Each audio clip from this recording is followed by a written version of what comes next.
should he wish to take it, or rebuttal. Number 2, be professional and respectful. No yelling, no screaming, and that goes for the many supporters or non-supporters that you may have in the audience.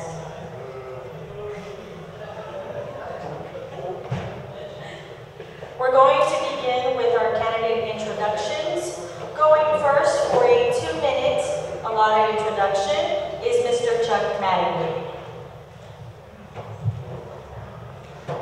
Thank you, Melissa. Thank you, Kiko, and thank you, Erasmo. Happy birthday.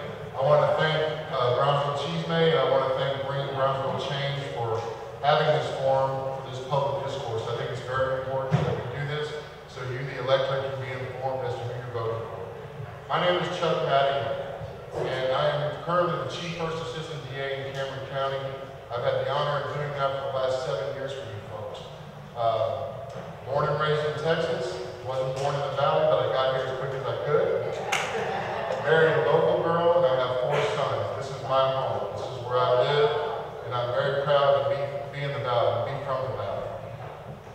I'm running for district attorney, ladies and gentlemen, because the people of Brownsville and the people of Cameron County deserve better leadership. Plain and simple. You deserve better leadership.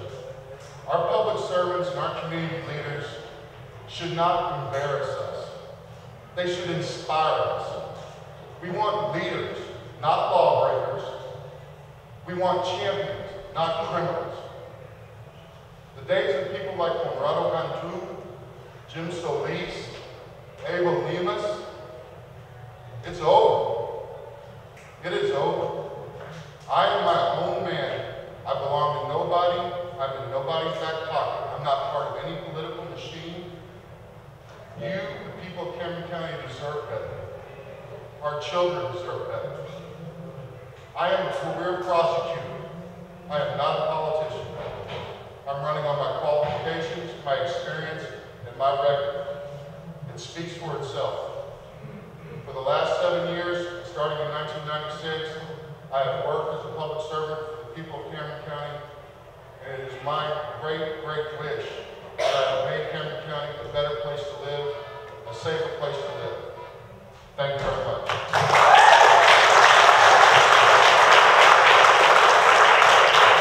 Thank you, Mr. Mattingly. Now we have Mr. Carlos Massel. 2 minutes. Good evening, ladies and gentlemen. I want to thank Brownsville for Better Change and Brownsville Cheezmeh for sponsoring this event. Hopefully this will educate all the folks here and get you to learn about us and make an educated voting decision when you go to the polls. I want to be your next district attorney because Cameron County deserves a district attorney that has the experience and that doesn't bring controversy or scandal to the office and that is going to bring solutions for the problems that we're having. I have some of those solutions, and I will tell you about them in a little bit. Over the past 12 years, I've worked as a prosecutor under 3 different administrations. I started working as a prosecutor under Yolanda de Leon. I continued prosecuting cases under Armando Villalobos, and I'm currently working for Bernard Ammerman in Willacy County. I have a broad range of experience from child abuse cases to white-collar crimes, to asset forfeiture cases, crimes against children, family violence, and so I have a broad range of experience in those areas. In addition, over the past 3 years, I've also worked as a defense attorney.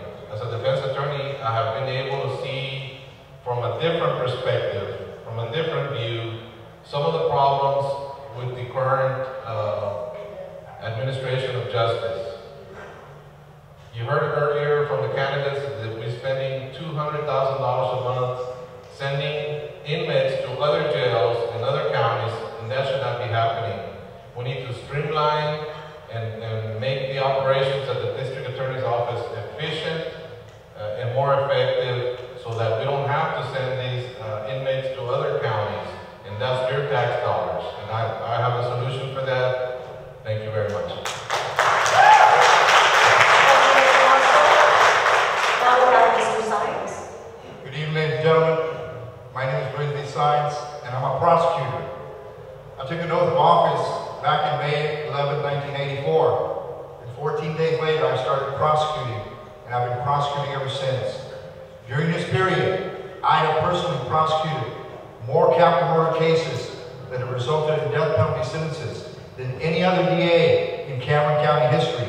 I have prosecuted more murder cases than any other DA in Cameron County history. I started counting them last night, and I got up to 20, and I couldn't think of any more. I have prosecuted public officials. I have prosecuted fellow lawyers. I have prosecuted burglars, thieves, child molesters, and I have prosecuted just about every offense in the penal code. I'm a prosecutor. There is a Chinese proverb that says, "Blessed is the man who has found his work." I have found my work, and my work is to be a prosecutor. That is my calling, and that's what I want to do, and that's what I've been doing for the last 20 years. And I am the kind of district attorney that I will be in the courtroom. I'm not the administrator. You know, people talk about being a leader. Being a leader is more than telling people what to do. Being a leader is showing people what you want them to do. By example, by mentoring the young lawyers, by going into the courtroom and trying those cases yourself, picking those juries yourself, talking to the victims yourself. Yes, administration is very important, but I also have a record on that. I've got the record of taking on the tough cases, and I'm ready to stand up and fight for you on January 1, 2013. And I guarantee you that on January 1, 2013, I'll be picking a jury. I'll be picking for a jury for a murder case, for whatever case has to be tried. People ask me, are you going to be accessible? Do we have to make an appointment to see you? The answer is no. Walk into any courtroom, and that's where I'm going to be. Fighting for you, representing those people, especially those people that can't speak up for themselves. I live in this community. I'll tell you what later.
but I submit to you that I'm the better candidate. Thank you.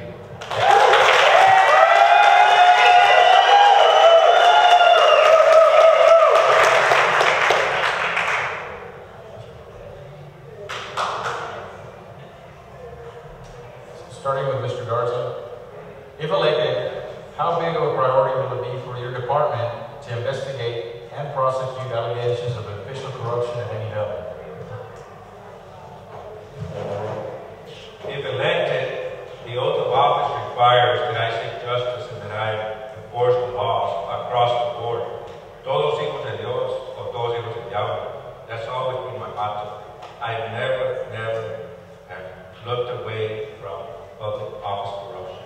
I've already prosecuted police officers, constables, JPs, and so on. That would be another case, just like a murder case, just like a rape case, just like a DWI case. To me, there's no difference. It will require more effort, yes. It will require more work, no problem. It will require a prosecutor that knows how to try a case. That is not a problem. I can teach my people how to try a case.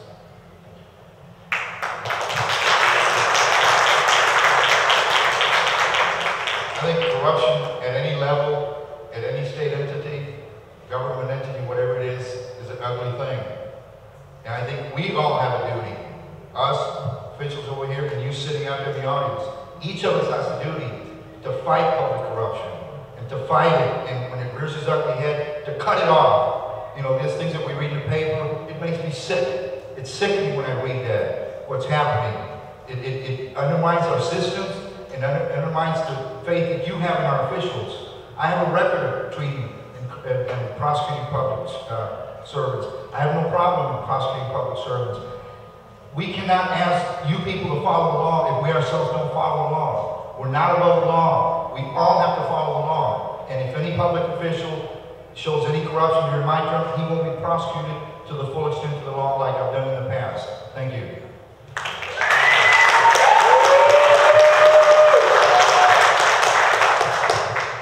I believe that any public official should be held to a higher standard. And so if any public official goes out there and commits crime, embezzles money, or anything like that, then they should be prosecuted just like anybody else, and maybe even more so. And during my time as a prosecutor, I have prosecuted, not only prosecuted, but investigated, conducted an investigation based on an article from a newspaper. And we started an investigation that led to the prosecution of a public official. And we found out that he was embezzling money, he was taking money from a public entity, and we took him to court, we prosecuted him. In Willacy County, there was a case that had stood there for years because it wasn't prosecuted because the defendant was the sister of a JP. I prosecuted that case and I got a conviction. Elderly couple that was embezzled out of their money.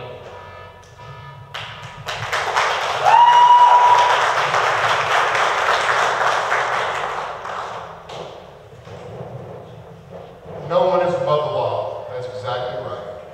And our public officials, and I mentioned three earlier, Jim Solis, Conrado Cantú, and Abel Lees, these individuals have forgotten that the office that they hold does not belong to them.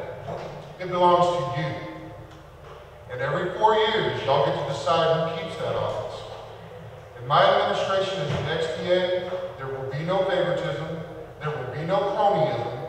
If a person violates the law, they will be prosecuted to the fullest extent of the law. That is my promise to you.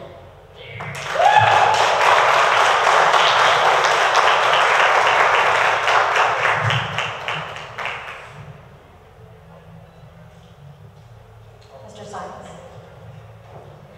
Most recently at a city commission meeting, our police chief provided a lengthy presentation on 8-liner establishments. He cited, or rather stated, that a majority of 8-liner establishments are illegal, and more than 90% of the funds that are being collected are going to organized crime.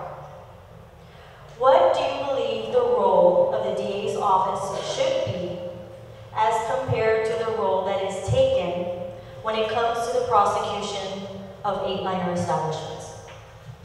The role of the DA's office should be to prosecute those eight-liner cases, but I think the bigger problem is that we need to work with the legislature to either make it legal or illegal. And until you, and I know this is not going to be the right answer you want to hear, but until you start getting after the people that are playing the games, you're not going to change that, okay? I've been campaigning up in Santa Maria the other day and had an old lady come up to me and ask me, what are you going to do about the maquinitas? Are you going to keep me from playing that? So my answer is, the DA's office is the prosecuting office.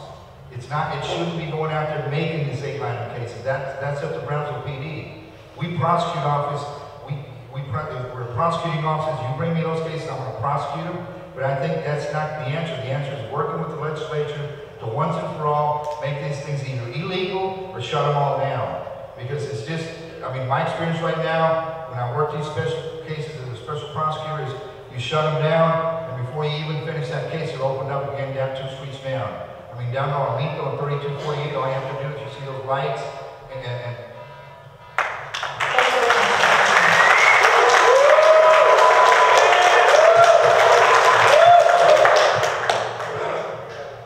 As a prosecutor, my job would be to enforce the law.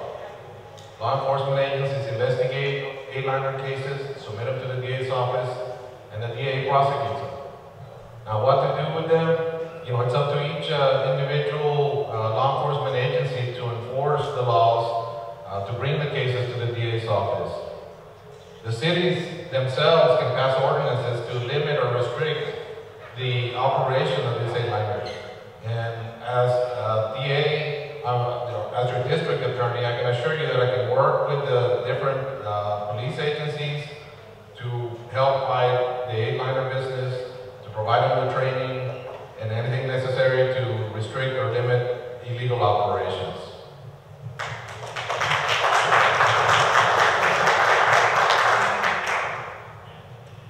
If a business is being run and the business is illegal, and a law enforcement agency investigates them and brings to the DA's office a case that can be prosecuted, it will be prosecuted. The law is very complex regarding these machines. Mr. Sines is right. I agree with him on that. But we are not the legislator. As your next DA, if a crime has been committed, it will get prosecuted. But as the DA, I will also work with the law enforcement agencies that are in effect, and I will train them, and I'll try to teach them and help them make the strongest cases possible against these machines.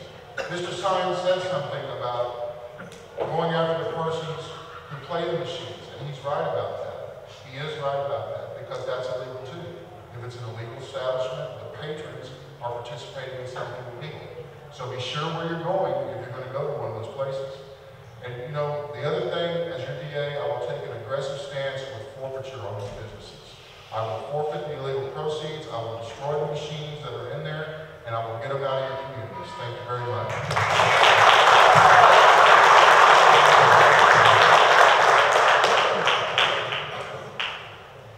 I understood your question to preface the statement that the chief said that the activity was illegal. Correct? If the chief of police, who is trained, has investigated, has already brought the case and determined that the conduct is illegal, it would be my job to prosecute. No ands, ifs, or buts. As the DA, my job is not to go and write new laws. It's to enforce the laws.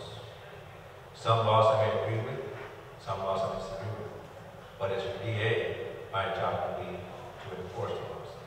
But more than that, my role is to set a high standard for all in Cameron County to abide by, cooperating and collaborating with law enforcement so that we can have a real solution. But the answer is they will be prosecuted.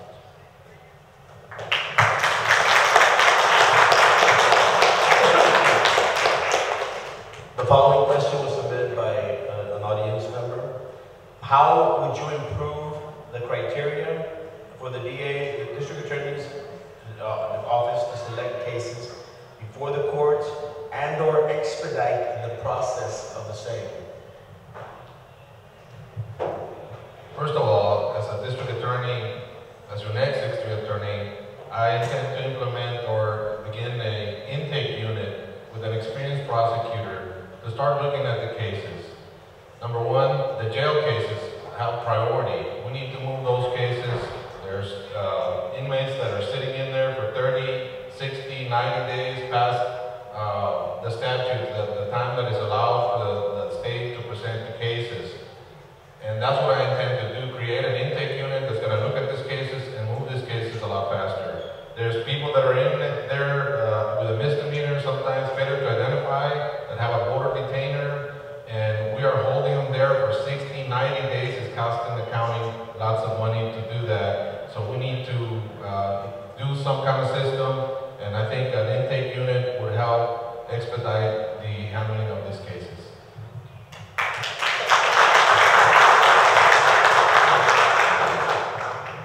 Before I answer that question, just let me preface this by saying, as your next DA, I understand that jail overcrowding is a problem, but I'm going to be more concerned with making sure that criminals go into jail than releasing them, okay?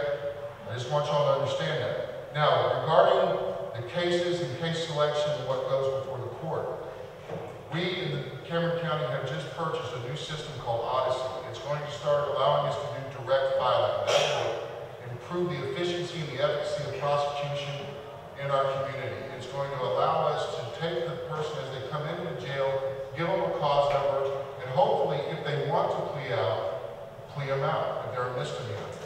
One thing I want y'all to understand, ladies and gentlemen, the DA does not control the court's docket, nor do we control how the defendant or the defense counsel run their case. If they want a trial, we're at the mercy of the court's docket. If that trial doesn't happen for 60 or 90 days, that is not the DA's fault. Just keep that in mind. But I will be a good DA for you, and I'll make sure the cases get tried.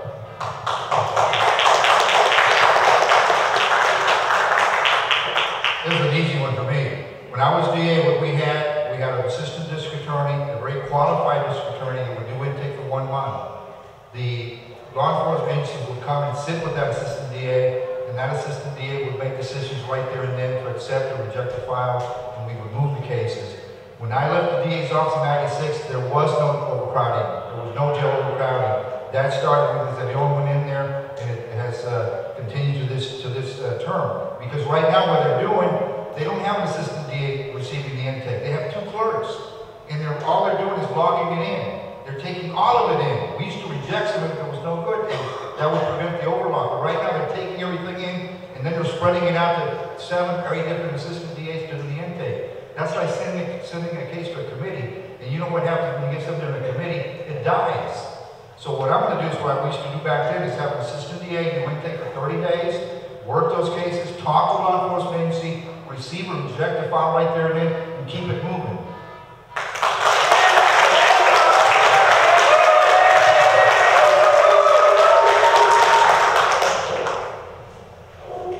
I understood the question to be, what will we do to file cases in court and to see where they went? The answer to that is that the district attorney's office has nothing to do with the filing of cases in court and the numbers they get. The grand jury issues the indictments, or the CNI should file, and the county clerk gives it its cost number, or the district court gives it the cost number. If it comes down to what are we going to do with the case brought to the DA's office, I would have an intake division. The most experienced prosecutor needs to be doing intake because they're the ones that have tried cases. They're the ones that know what it takes to prove a case. They're the ones that stood in front of a jury and tried to convince them that there's reason to believe that the crime was committed beyond reasonable doubt. If you don't know that, if prosecutors don't know that, they're going to have what I've seen, where the victim is indicted as a defendant and the defendant is charged as a victim in the indictment. And that's going on today. Thank you.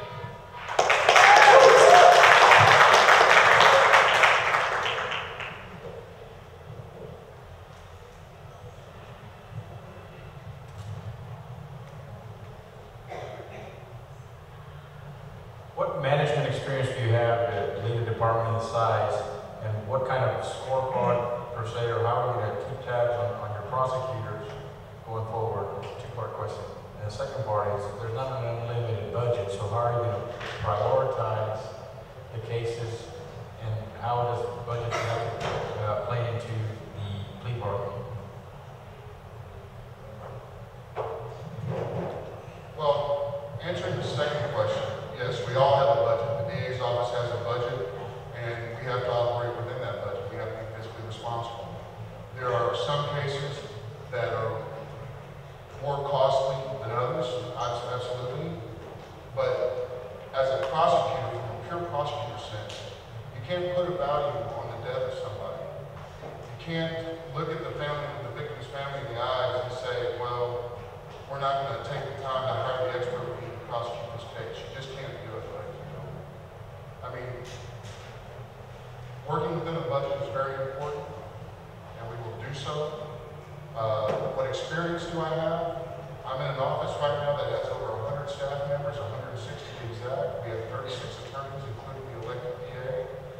The budget that we have is in the neighborhood of $3.7 million. I am familiar with all the accounts and all the different budgets that we have.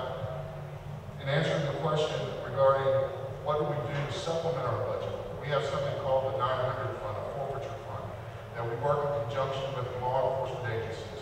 And if we seize proceeds or illegal assets that were used in the commission of a felony, then we can use that money to supplement our coffers and run our business, not on taxpayer dollars, because taxpayers like you and I, we're not ATMs for people to keep coming back to every time they need money. Okay? Thank you.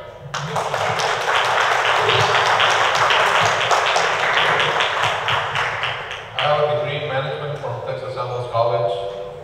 My degree from criminal justice was my major was police administration. I have served as a court commissioner for the last 6 years, where we have a multi-million-dollar budget. We have over 90 employees at the Port of Brownsville.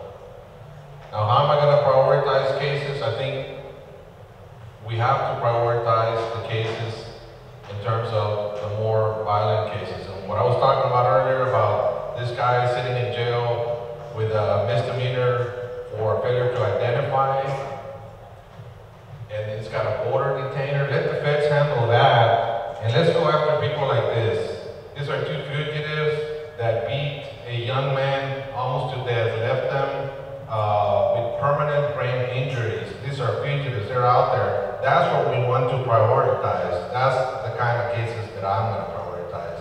Get these violent criminals off the streets.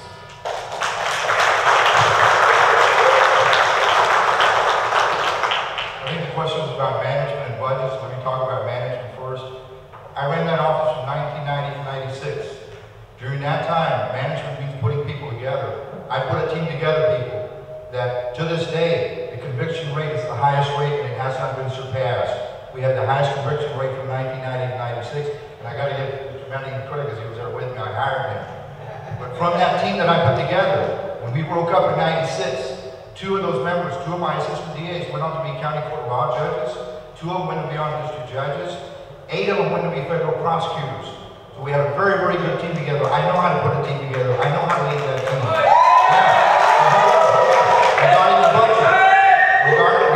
budget, Chuck, is $4,129,000. That budget has doubled, and yet the results have not doubled. I was doing less with less people and less money and getting better results for you people, and I can do it again.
More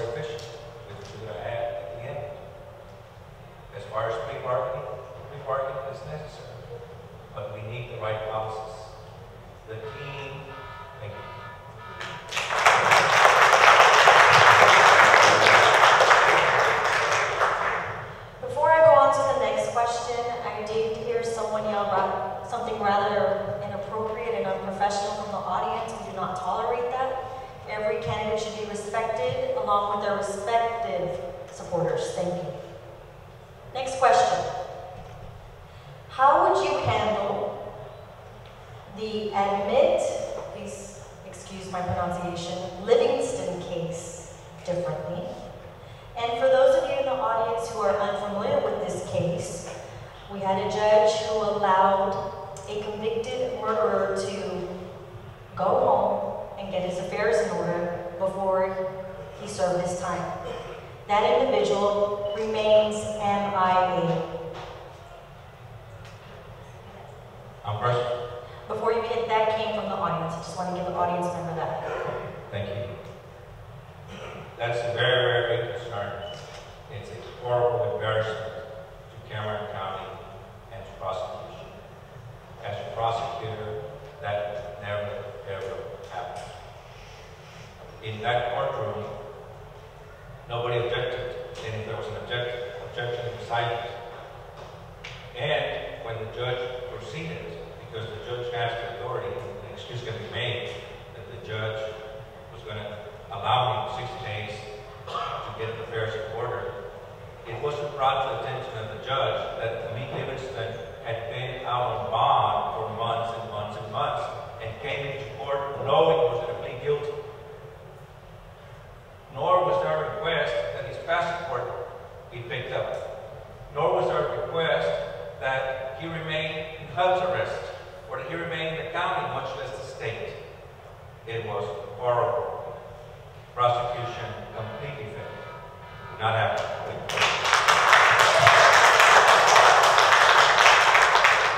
I'm not sure that I know enough facts to render a response to that, but my understanding is that, and I'm not here to defend anybody, but my understanding is that the DA's office did object, and Judge Lemus went ahead and released him anyway.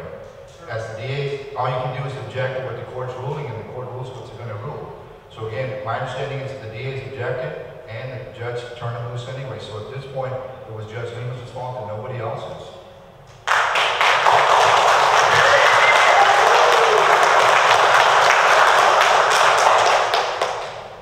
I disagree with that. I don't think that there was an objection on the record. I think it's made pretty clear in the papers and the media. There's an investigation going on about it. There was no objection made on the record, and that's important as a prosecutor that you put that on the record so that everyone knows that you were out there and you were asking that this person not be released. Not only that, the bond was no good. The bond is there to ensure that a defendant shows up to their trial. The trial was over, he was found guilty, he should have been taken into custody. There's no room for allowing somebody time to get their affairs in order.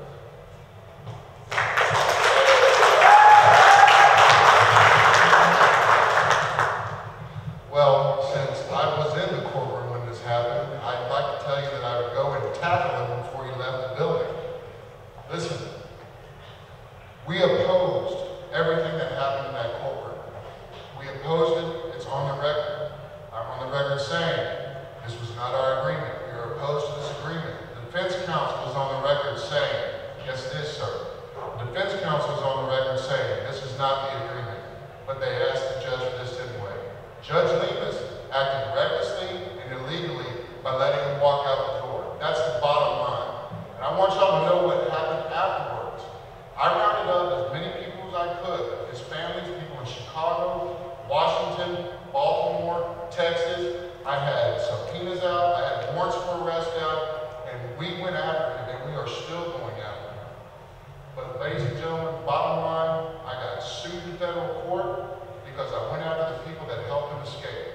And look who let him go. Where is he now? Keep that in mind.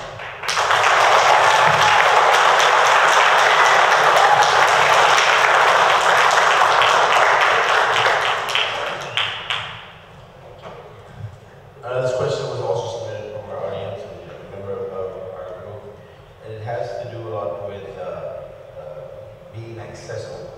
How receptive are you to listen to the community, to prosecute cases such as assault, conflict of interest, animal abuse, family violence, rape cases? How accessible am I? Like I said in my opening speech, right now, you have to make an appointment to see the DA. and you may be lucky if you get it, you don't get in. What I tell people when they ask me exactly that question is you don't have to make an appointment. All you have to do is walk into any courtroom on the first floor, the second floor, or the third floor of the courthouse, and you will find me in one of those courtrooms, picking the jury, talking to my young prosecutors, being involved in those cases. So as far as being accessible, I will be 100% accessible every day of the week.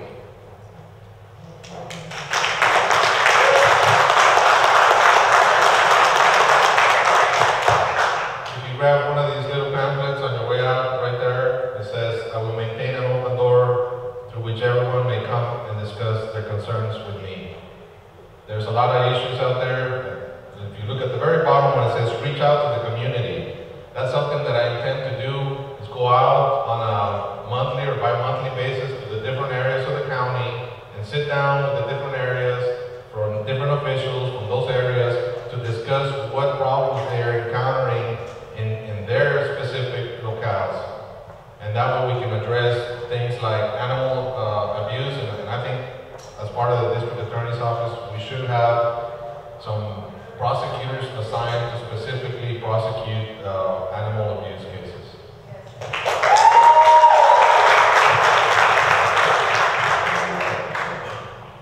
As your next DA, I will be accessible to anyone that needs to come in and speak to me. That's the way I've always been, that's the way I am now.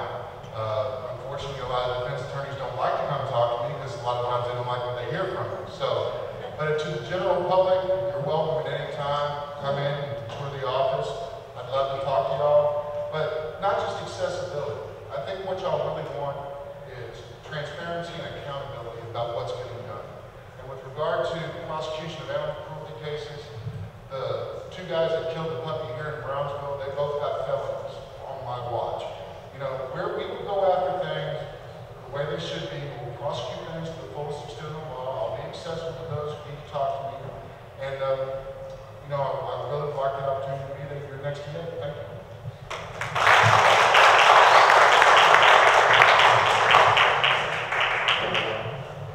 I have a record of being in the office, being timely, and being accessible. I've done that everywhere that I've been. I don't intend to change now, and I don't intend to start any bad habits. If you give me the opportunity to serve you, I believe you will. You will find me. I will listen to you. I will answer questions directly, truthfully, without any runaround. And if I can, I will find someone that can and will. As far as cases are concerned, I'm not interested in being politically correct. There are some cases that are special interest cases, and that's not the job of the DA, okay? That is not the duty of the district attorney. We have district attorneys to listen, prosecute, and apply the law, not to take up a cause for one group or another. So if there's a violation, I already told you, I'll take it to the office, I've taken it before, and the violation is prosecuted. If there's none, we're not going to take it.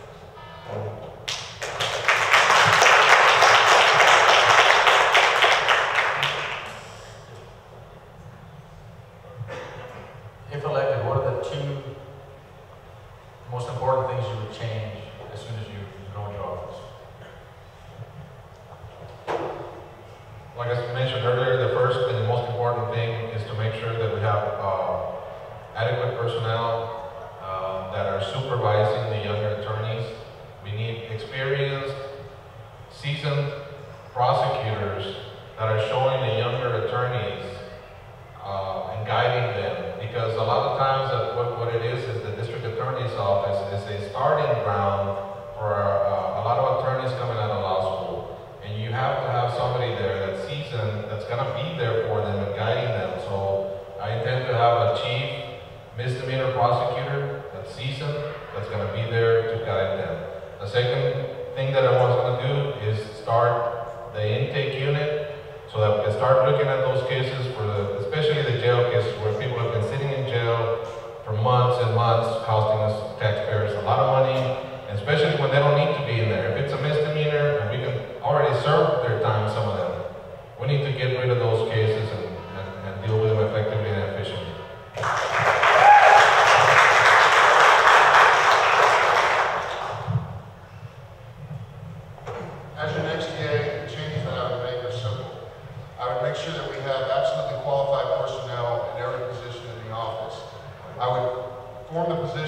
chief felony prosecutors so that they can work on the training and the professional development of their counterparts, the people underneath them. I would also get a chief misdemeanor attorney to do the same. Mr. Moss's got a good idea there. I had thought about that as well. The hierarchy needs to be changed. The younger attorneys need to have guidance. They need to see someone, and they need to see someone that leads by example. I'm a trial lawyer, ladies and gentlemen. I don't care who you talk to, I'm a pretty good trial lawyer. I've done well, I've represented the state and the people of Cameron County with all my heart, all my devotion, and everything that I have. And I will continue to do so. Thank you.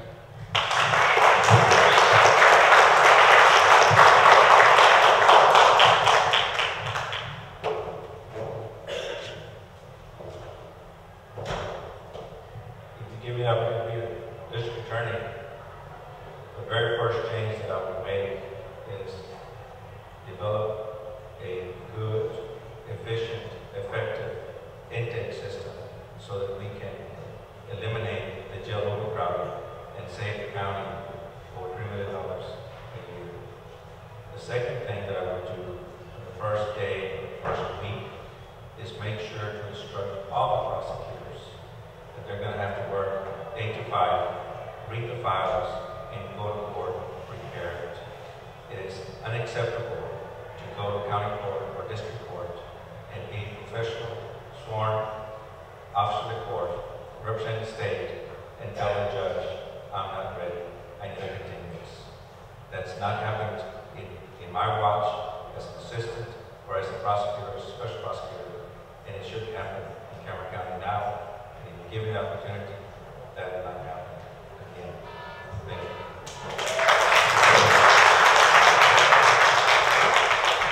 The two changes, first thing change that you would see is that you would see the DA himself in the courtroom every day. And I keep saying that, but to me that's very important.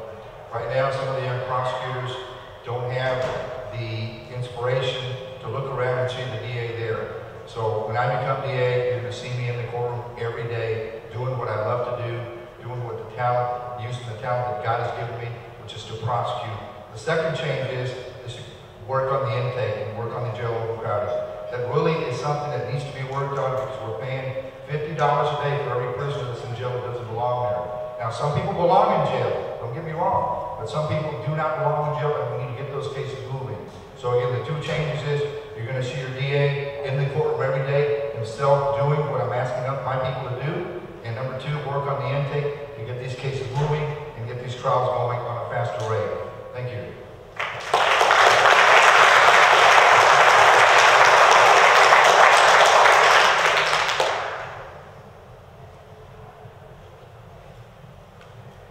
Our society and community are seeing more cases of juvenile crime. At what point should a child be treated as a child? And at what point do you believe should a child be treated and prosecuted as an adult? That's a very good question, and it's a very difficult question. As a prosecutor, I've seen cases where children, people under the age of 17, when they committed a crime, committed a very violent crime. And it may even be their first crime, but it's a very violent crime. And I guess there's no clear-cut answer to that, ladies and gentlemen, because there is a line that once it's crossed, you can't treat them as juveniles.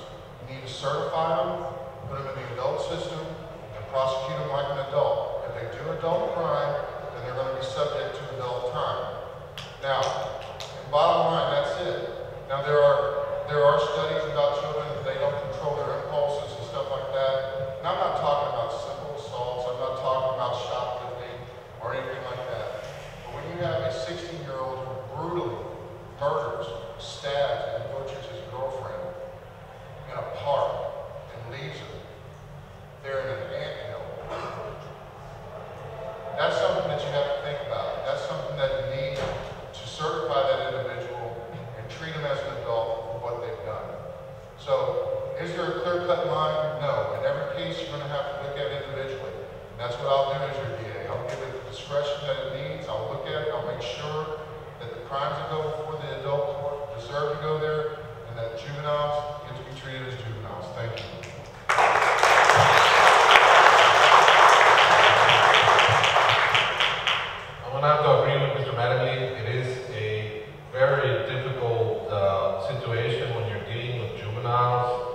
when to treat them as adults. But when they do commit adult crimes, then the process is to certify them as an adult and then prosecute them as an adult. Now, you know, as your next district attorney, that's what I intend to do. You have to look at each individual case, each individual crime, and there are some cases that warrant that certification. There's some cases that are just so heinous that they have to be certified as an adult. There's no way that they can continue as a juvenile and be released out in the community. So those cases need to be dealt with as adults, so they need to be certified.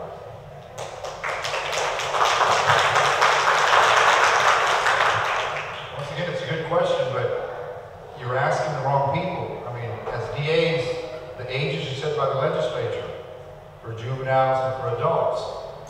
This is up to you people to talk to your legislatures and demand that the ages be lowered and demand that they be treated more like adults. We can't do that. This is where you come in. You write your legislature. You know what? We're sick and tired of young offenders, violent offenders, like Mr. Madeline talked about, like the one that I prosecuted this past year, 14-year-old, where they brutally murdered a lady and stuck her in the refrigerator. But this is not something that we can change. This is change that has to come from you people sitting out there. You need to take the lead and demand from your legislatures that they do something about juveniles, that they hold juveniles accountable, that they, you know, increase the sentences, that they lower the ages, that they give us the authority to do something more than what we're doing right now. Because what we're doing right now is all we can do, given the ages that they've already set. So I turn this around to you and say, you people need to do something. You need to get involved in that issue.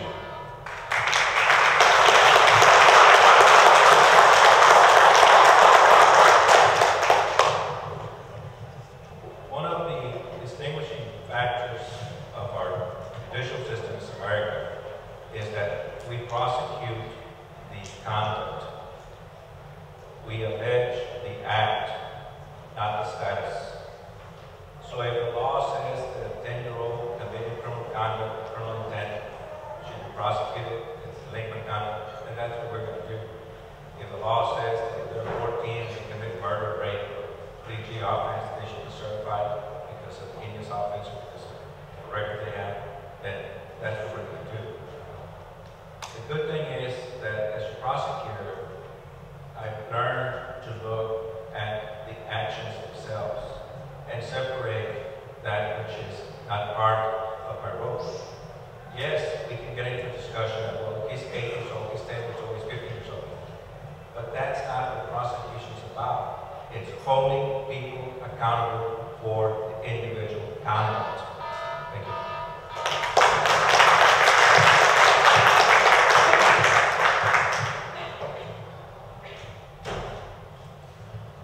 We have one more question that was sent in by a member of our group.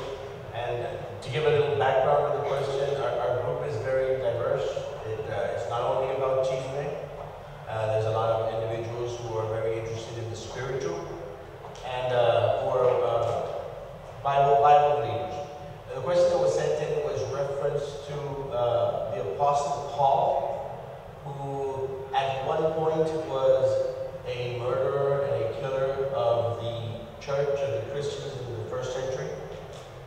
And he later transformed and became a great man in the Christian religion. Have you ever experienced the other side of law enforcement? If you have, how has it affected your life? And if you haven't, what part of your past have you used to build on to become a better prosecutor, to become a better attorney, to become a better district attorney?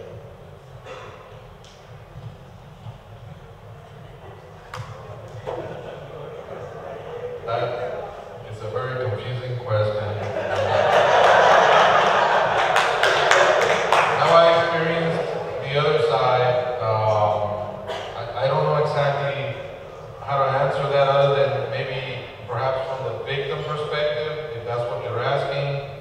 As a victim, I've been a victim of... I'll explain. Have you ever been on the other side of the jail cell? Have you ever experienced anything in your life that has been questioned or has been questioned by the law enforcement field or by other individuals, and in your youth or in your college years or in any part of your life that you have learned from, that you have adapted to who you are as a prosecutor and attorney? All right. Okay, I think I get it now. Have I been on the other side of the cell? No, I have not been on the other side of the cell, fortunately. I'm glad to say that. But I have seen people that have gone that route, and I've been, since I started basically my career, I've been pro law enforcement. I went to the police academy, and so I've geared my whole career towards the criminal justice field. First I was going to go into law enforcement, then I decided that I set my goals higher to go into be an attorney and be a prosecutor. And so as far as experiencing from the other side, I can't say that I have. So I'm limited as far as, you know, getting arrested or being in a cell. I visited jails, but not as an inmate. So I hope that answers your question.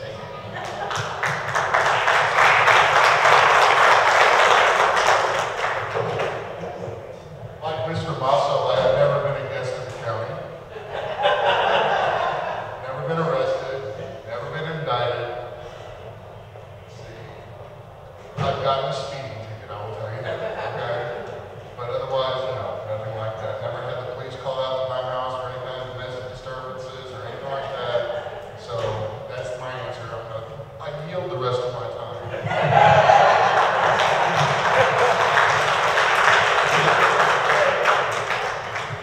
Nobody sitting at the table has ever been arrested. Nobody sitting at the table has been indicted. So let me ask you the question this way. Maybe that's what you're looking for.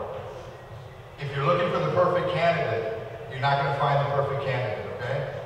The perfect candidate walked this earth 2,000 years ago, and he's got a job. He sits at the right hand, and he's already the first assistant, okay? That's the only perfect candidate I know. We being human, are all imperfect. We all have our imperfections, all of us, because that's the way we were made. So if you're looking for the perfect candidate, there is none. I submit to you that I'm the best choice, but as far as the perfect candidate, there is none. Thank you.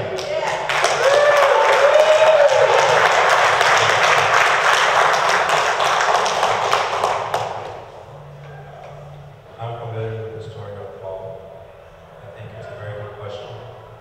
I think what the questioner is getting to is confession time is to DA one piece. You know, you're going to set a standard, you're going to enforce a law. How perfect are you? I'm not perfect. I've never been. I don't profess to be. And I know I'm not going to. Have I been arrested? Yes. Texas Rangers went to Boise County in front of Manuel Gales and took me. He said, I'm sure. I was politically arrested. I was indicted. So in that sense, yes, I've been on the other side. Did I commit an offense? No. Now, have I drank a beer and driven when I go see my cows? Yes, I have. That is true. Have I ever done drugs? No. Do I do cocaine? No. Have I drank marijuana? No. Or smoke marijuana? Or and I think that's what the questioner wants. No, I'm not perfect. But, you know, our government and our system of justice has the concept of forgiveness.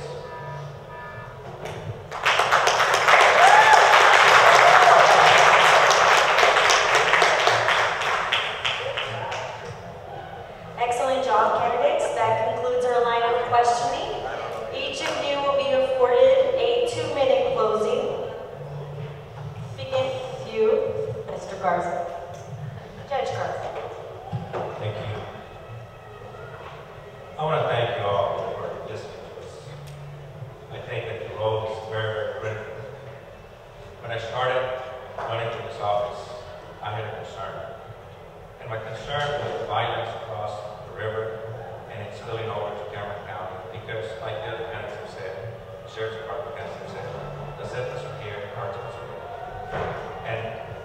that was a very high concern.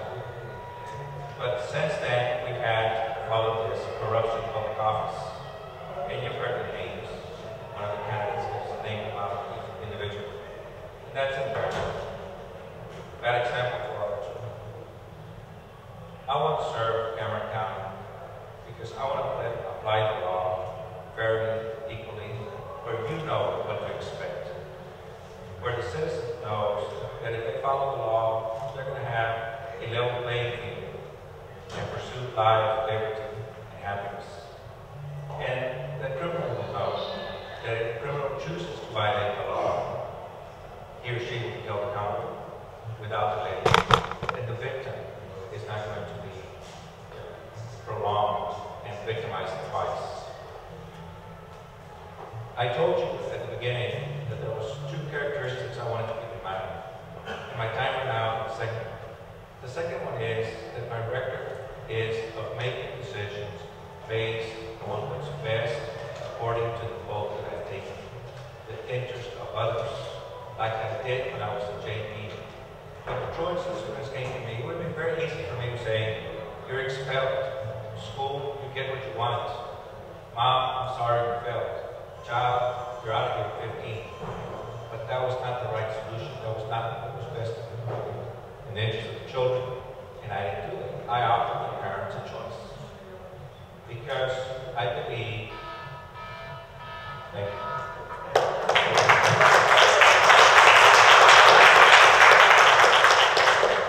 Let me first of all thank Chairman Mendoza, Commissioner Zamora, and UT student working on his master's, doctorate, and the founder of Brownsville Cheezmeh for having us tonight. I must say that I'm a little bit disappointed because I heard last night it was packed, and today it's not packed. So I guess they think we're boring. I don't know, but thank you for being here this evening. I started my presentation earlier today by saying that my name is Louis Sines and I'm a prosecutor, and I want to end it that way. My name is Louis Sines and I'm a prosecutor. I've been prosecuting for 20 years, and that's what I know how to do. I've done a good job as a prosecutor, and I want to do a good job again for you today. And if you let me do that, I will make you proud of me, and you will see the conviction rate back improve. You will see these cases move, and you will hear good things about the DA's office. This is my community, okay?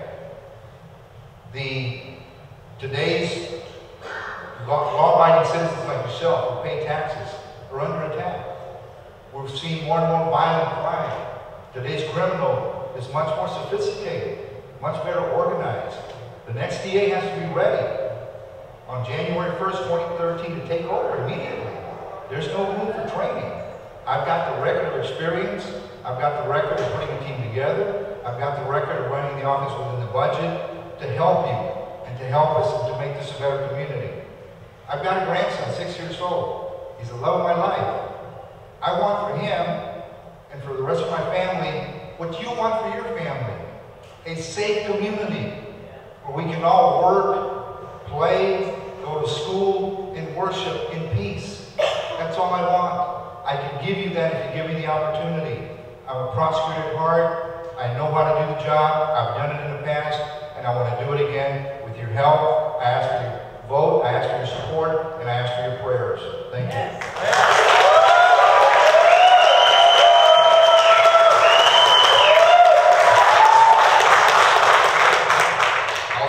Thank the moderators for this evening. Thank you all. And thank you all for coming to see us on a Friday evening. I was born and raised here in Brownsville. I raised my family here. My wife of 23 years, Diana's here in the audience. My daughter Amy, my brother Oscar. I love this community. And I want to make sure that we can all live in a safe community and raise our families without fear of violence. There is spillover violence. I know you've heard somebody make comments that no, there's no spillover. That's nonsense. There is spillover violence. There's people coming over here from Mexico because of the violence over there. The violence is coming over here. Yeah, you do need somebody that's experienced. I worked as a drug prosecutor for 3 years. I worked with all the different special investigation units in the different cities in Harlingen, in Brownsville, San closely with the special operations group from the DA's office. I know what to do. I'm experienced. I'm ready to take the lead on district attorney's office. I have the experience. I have the respect of law enforcement agents and the defense attorneys. I work closely with them.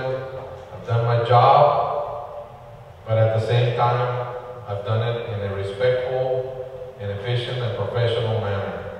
If you go ask anybody about Carlos Manso, they will tell you what kind of person I am. And you will see that I will make a good district attorney, and I want to be your next district attorney. I thank you all for your support tonight.